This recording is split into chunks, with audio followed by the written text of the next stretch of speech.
Bandegonanga lelo, nazonga libino sous lelo, ils ont vraiment pour tout le bela makambu, ils ont très important, ils ont touché biso. Il y a makambu tali religion, topé ba église. Maintenant on précisez bien, ils ont église, il y a réveil. Bolim sanga la sala moi blessé mo kawa na eza pourtant il sala kinga inde salinga boy. Mais bon pardonnez ngai. Ce que je vais vous dire aujourd'hui c'est quoi? Nzambe Yesu tanga zakina ba disciple na mukili. Mukolo moko azana ba yekoli na ye. Ba yekoli ne ba tunye ba bi Seigneur. Mukolo yoko zalate. Biso message nini o ya yo to ko tambwisa la mokili. Alobi allez et faites de toutes les nations mes disciples en les baptisant au nom du Père, du Fils et du Saint-Esprit. Mais message kaka moko na pesibino. Bolingo. Tu aimeras ton Dieu de tout ton cœur, de toute force, et tu aimeras ton prochain. Et si tu iras à l'église chercher la délivrance. Tu iras à l'église chercher le bonheur. Tu iras à l'église s'aimer. Tu iras à l'église rencontrer le pasteur pour être heureux dans ta vie. Alobaki, hein? Bozana bolingo. L'amour est la base de tout. Non, peut savoir moi historique. Tant que les Romains va découvrir le christianisme après l'Iwa à Jésus, les Romains, bango de butu va créer le christianisme. Tant que Paul a zoko boyebi histoire ngo bien. Yango mona balobaka église catholique romaine. Paul a zaka chrétien. Jésus lui-même n'était pas chrétien. Christianisme est comme après batouana. Parce que les gens ont vu sur votre la Bible, se comporter le la Christ, vous êtes des chrétiens. Et celui qui a répandu le message du christianisme dans le monde, Toloba, Isaac apôtre Paul, je me contredis pas, mais Paul Azalaki n'a ligné wana déjà parce que Paul a eu bima plus après l'Iwa Jésus. Et c'est lui d'ailleurs Paul qui a enseigné le romain. Naba Pierre tout boyebi. Église catholique romaine et bandit. Yango kan église catholique romaine balobaka premier pape na bango yende zalaki nani Pierre, Saint Pierre. Pour Pierre ba pesa ba enseignement à l'époque. Na ba Paul ba tambola na conquête Paul ba neko sala. Siko te ko koma na christianisme. Église catholique e ko sala Bible. Qu'est-ce que l'église catholique a fait? L'église catholique a condensé ya ba livre écrit par les grands prophètes. Ba manuscrit ndenge balobaka na français. Ba bandi ko tala balobité. Lokola tubito banda lisolo eza lokwa judaïsme bandi pe na judéo to bien ngo judéo-chrétien. Lokola masolo ngo banda ki e pa ba yuda donc faut to banda lisolo bana Israël. Ba bandia ndenge bana Israël ndenge nzamba sala mokili to banda na wana ndenge nzamba sala mokili to banda création. Ba su livre Genèse. Ah, tout bana sko histoire bana Israël en Égypte, bani ko beta masolo na Exode, bani ko keleti ba Deutéronome, ti ba livre no so yibi Pentateuque, poétique, historique tout. Ba biso ko koto Jésus a bandi, to tiango Nouveau Testament. Neti nouvelle alliance ko di manasika. Ba ko banda ba bino to sa ngonde ni bo photo bana na ba livre d'abord o ba apôtre, ba disciple ne ba basali. De ba les 4 premiers disciples à Jésus to yibi Matthieu, Jean, Luc, na Marc. Après ba bani ko kende na Pierre, ba acte des apôtres, ne boyebi. Bandeko. Après ba lettre ya Paul. Ti na Jean pelinga yokoma Apocalypse. Tangu na Europe awa. Roi ya Belgique. Azako tinda batu bakende ko sala colonisation en Afrique. À l'époque, il n'y avait pas de support visuel, mais support audio ezalaki. Qu'est-ce que le roi Léopold II Azolo banaba missionnaire. Alors il n'allait pas les renseigner Jésus. Parce que Batouana bayebi na bango nzambe mais beaucoup de côté à bango maté andeti heureux les pauvres car le royaume des cieux leur appartient. Babilo ndeti bayaka ko tubela par là beaucoup travailler à une administration pour na koyeba ba criminel boyebi. Kana ndenge zalaki muto okena tubeli.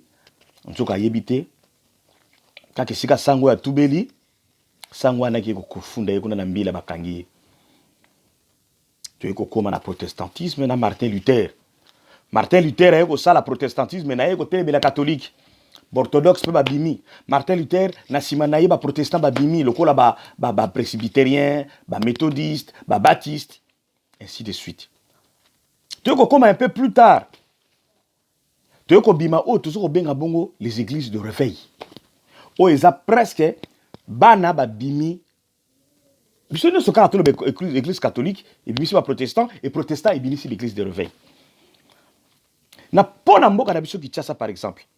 Mouvement wana église de réveil mutabanda yango eza apôtre Dina Bala. Lera badi ko kende na ba Nigeria kuna akutena mutuluko la Idausa. Masolo wala no stoke na mula ite. Mais qu'est-ce que je vais vous dire aujourd'hui? Théo comme dans les années 86, 87, 88, 80, tout banaka 83, 4, 5, 6, 7, 8. Ma mouvement moko boyaki na Kinshasa boza témoin boyebi. To bengango ba groupe de prière. Biso tout ozo kende kuno ka frère en Christ. OK, va pour prière matinale, ba quartier nyoso bokola la souté. Veille de prière awa. Désordre total. Et à l'époque, bato bazo sala ba makambo na tozo benga bango banani. Soit frère berger ou évangéliste. C'était que ça. Là, tu es comme en année 88, 89, bato lokola ba coutuno ba bimi, ba zuba en pleurs. Tu es ko zo sikoyo makambo ngo ko mata pena moto. L'air Albert Kakenza aye na ba 91, 92 là où les États-Unis. Aye na ba suki na yo wana zaki na ngo ya Kerli. Un jeune homme très beau. Salut pasteur Albert Kakenza sikoza parce que na ibaka à l'époque. Ozaki ndenge ozali loto sokoli okoy munene okomi papa mais très beau, fin, élégant. Na ba mesh na ya zo sala ba suki ne Kerli wana zo sala na limité. Ko bamba bato ba veste. Ba yeko sala ba association na ba des églises de réveil. Makambo yeko banda. Continue à yeko wita bisika wita ki kuna kotambola les États-Unis ayeko yana message ya prospérité. Il faut qu'on s'aimer. Soko s'aimer, nzamba ko songi sela yo. 91, 92, mamolanga bimi pe na message na ya délivrance. Il faut qu'on tika coutume, il faut qu'on tika famille, il faut qu'on compta muzindo, il faut qu'on longola balien. La première maison, il y a famille, la condamnation, la réclamation. Monsieur Sukuna, sémence. Tu es côté de la l'église, il y a réveil. Bandeko, tu côté siko na ben il y a église de réveil. Or, ceux qui bolandeli ils solo bien à l'église de réveil. La plupart abato basali l'église de réveil. Bakondi mangote. Mais baza toujours na mutu moko oyo azaki derrière bangoto oyo balandi to ba imiter. Ba champion na ba makambo ngo eza ba anglophone. Ça je vous le dis. Ba anglophone ngo banani? Ba nigérien na ba ghanéen.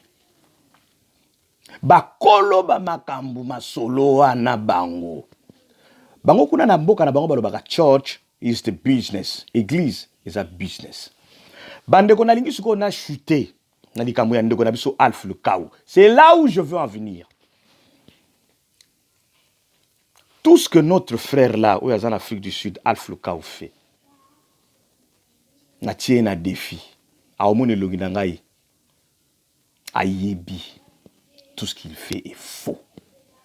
Je connais ça. Ba Nigeria, ba Ghana, ba sala kango. A osala ndeti nini? A otina mutu moko aye a inspecter yo. Ou bien kotina mutu moko yo sabela l'église wana mais mutu wana siko aye azo luka ye ba vina yo. Akolukama mutu moko boya yebi histoire vino mo bimba. Yo mukoloko ya l'église po bazala ba service na bango ba coopérer ba bakasi. Ba koyeba de siko vandi, ba koyeba ne lambo lati déjà ba ko tia déjà na avance déjà. Lere ba ofungolela ye yesko lera ko ba l'église ka ko kana zo mona frère moko nzamba zo la kisangai. Nzamba zo la kisanga frère moko boye. Alati jean moko boya bleu, jean moko boya noir. Na pantalon alati chemise ya bleu, na pantalon jean noir. Comme na yo kasongo kambundu. Obotami na netel, ovanda na isika boye. Ngai pastor yo bimi. Ako betelo masolo ya tata na yo, ya mama na yo, ya noko na yo moko peno bi we o musai na nzambe. Mususu, ils ont un miracle. Ba coopérer na yo très bien. Ba paix solar na yo très bien. Ba bino ka yo ndezala discret et puis keba. Pour ba ko menacer même que so reverser makambo. To ça le faux. Même sous 5000, même sous na Afrique du Sud kuno ko même sous $1000, même sous $500. Ayo siko ko fara. Botala ba beki ya batola no so ba ya na église wana.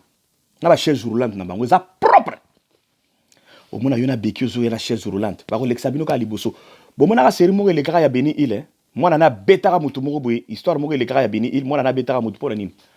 Beni il a sauté ya ninga ba benga bato e ba aveugle ba mata bato ba mati eza bato basaki ma solo.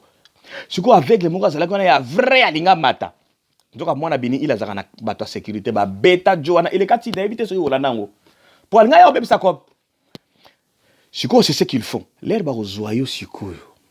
Tango leki wana na ba kituri siko abandi ko prier. In the name of Jesus on a po telemi. Wana no sona pour nini lupemba. Si ko tellement sala ngwe bele bona si bomona ki ba image mususu wa salaka oyo batu balali na ba mbetu ndeti bazoko bela soka simbi muta telemi masolo bande ko ngai masolo yango moni eloko na lingi na loba eza moko bande ko nanga boyo kanga biso zawana to yaka pona ko vie bino pe opesa bino mayele yo ya bo moto po biso no toza batu na fingi mutu te.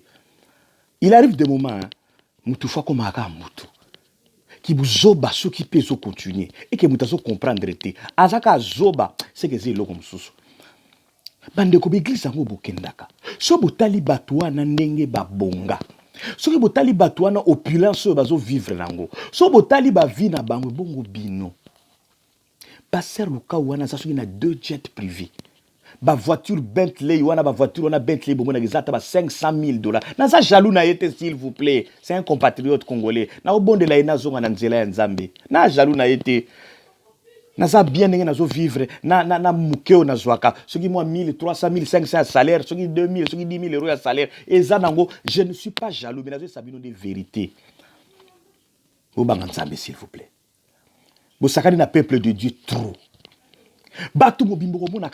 Pendant la nuit, j'ai dormi. Le Seigneur m'a parlé. Moïse Kouto Azalaki, grand prêtre, Ponzamba Lobela, il faut matarangomba, qui lève sur bêta 30 jours.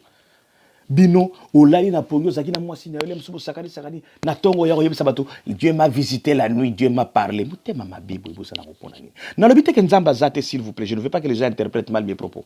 Dans l'obité qu'il n'y a pas de vrais serviteurs de Dieu, s'il vous plaît. Mais il y a une bonne partie, ce ne sont pas des serviteurs de Dieu. C'est des commerçants. Ils savent ce qu'ils sont en train de faire.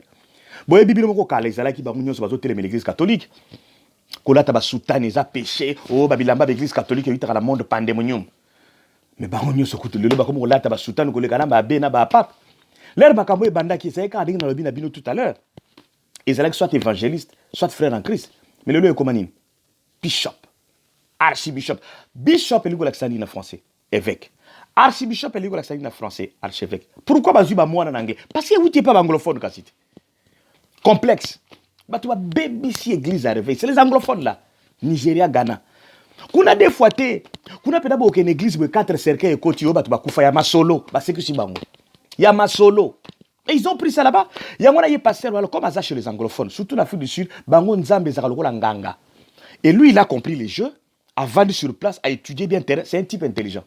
Ça, je vous dis, Koto Wanaza, très intelligent et malin. Je dirais même pas intelligent, mais très malin. A gagné terrain, à tout vivre. Mais Nzamba Salara et Logo Moro na souka pour souki sayo. C'est que Dieu vient de faire.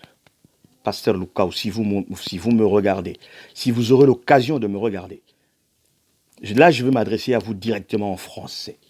Parce que je ne suis pas anglophone, je ne parle pas anglais. C'est que Dieu vient de faire. Il vient de vous exposer. Mais, je vous dis, je vous respecte, rien n'est trop tard. Repentez-vous.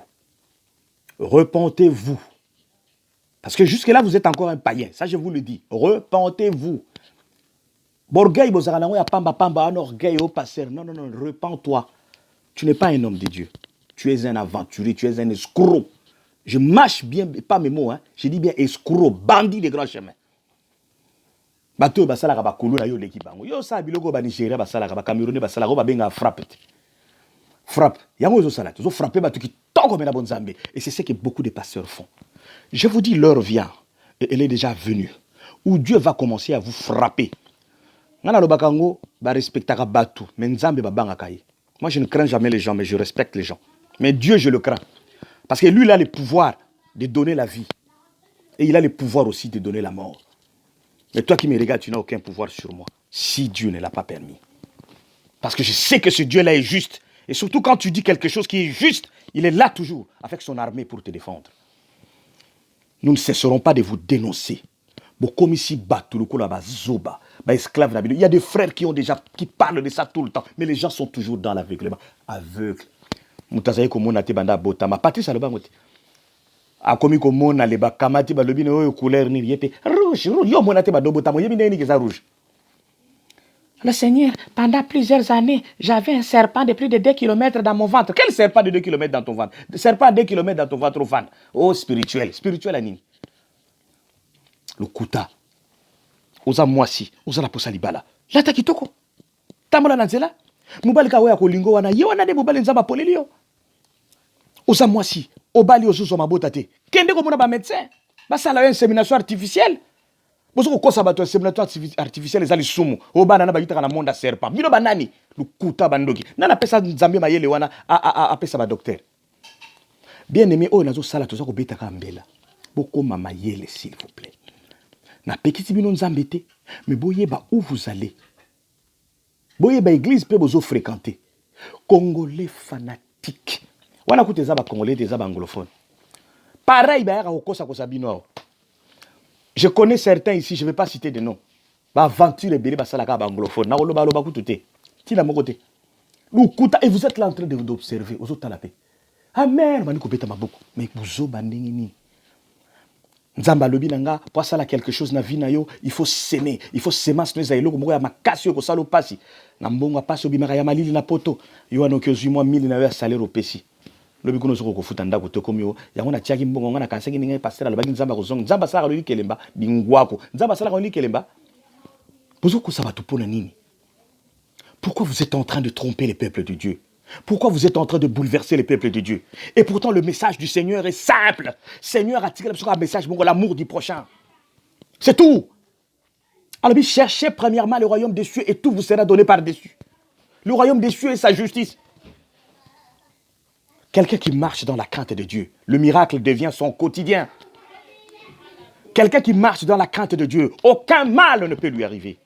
Quelqu'un qui marche dans la crainte de Dieu ne peut pas avoir peur de mourir. Parce qu'il sait que la mort pour lui, c'est le paradis. Parce qu'il craint Dieu. Il craint Dieu. Je ne dis pas que le Seigneur est capable de ressusciter. Mais il y a des gens qui ont soni. Banda botama atana mukili ngwa kala mutuni boso mo ba kufi batiki kaka nenga kufa kyazala ha. Asa ko lia pe boy yo muto kufa ke so 4 jours oza ko mina loso lokola. Chaka. Kuta yibi mutu soka kufi batie na cercle alata ka complet à veste nengi bomona ki wana te ba pasola ka nyonso na sima lukuta même yo passer Afrika tango c'est lukuta na pena même ata moi je dois conseiller ki yote ke mbalo peno échouer bo sali cop na bino me bo kende na ngo pe mo vrai te na pesi bino mbote bisika boza boye ba kotamola na ko banga nzambe bo banga nzambe nzamba zali nzamba zana be église te Nzamba zepe ba pasteur te. Nzamba zana ndako nesi koza. Na mwasi na yo, na bana, fukama, sambela, Dieu va exaucer tes prières. Dieu va vous répondre. Koka sa tende ko na l'église nzamba koza la vie na yo. Le peu de temps au passera même na chambre, le temps ko la muki fukami, même 2 minutes, nzamba zo kayo. Moi je suis convaincu que souffle de vie na zana ngo c'est Dieu qui m'a donné ça. Et je suis certain que binobe boza convaincu que ce bozo pe mes aponaye. Boni to ya na poto bakufa. Boni bazo lukanzela poto bakufi na mai. Nzamba sali au grâce aux na poto comme français ou comme belge. Au futa et combien? Au pesa ini. C'est tout simplement sa grâce. Ce n'est pas parce que tu es allé voir un pasteur au pesi mbongo s'aimer pour comment ba te belé na poto ba ya ba comme ba français, ba belge, ba allemand, ba zo ba ndako ba vina ba banda. Ba kena au pesa mbongo pas pasteur te. Dieu donne à qui il veut. Yo ko zaloza mutema boboto. O bali pe makambutu nini oza ko bota te mutu musuku na ndumba. Ki ndumba ne ba tous ba yibi mabali wana zo bota bana lokola mapasa. Siko ko bani. La Bible dit là où le péché a abondé, la grâce a surabondé. Dieu donne à qui il veut. Il fait grâce à qui il veut. C'est pas parce que tu vas à l'église tous les jours que il donne à qui il veut. Parce que Alpha Luka tika makamoza ko sala. Soko bongo na gite ndima siko Yesu zongela nzambe ya solo. Arrêtez soko bina mbongo ebele. Pourquoi liga ba scénario? Moi je savais ça depuis babilo ko sala quand même omemi babambeto abatu la bopito wana zoko siva moi je savais ça mais na lobaki c'est un compatriote na tika kaka mais siko pena na bino na les gens qui sont compatriotes oya mabe faut ko bimisa que Dieu vous bénisse merci beaucoup.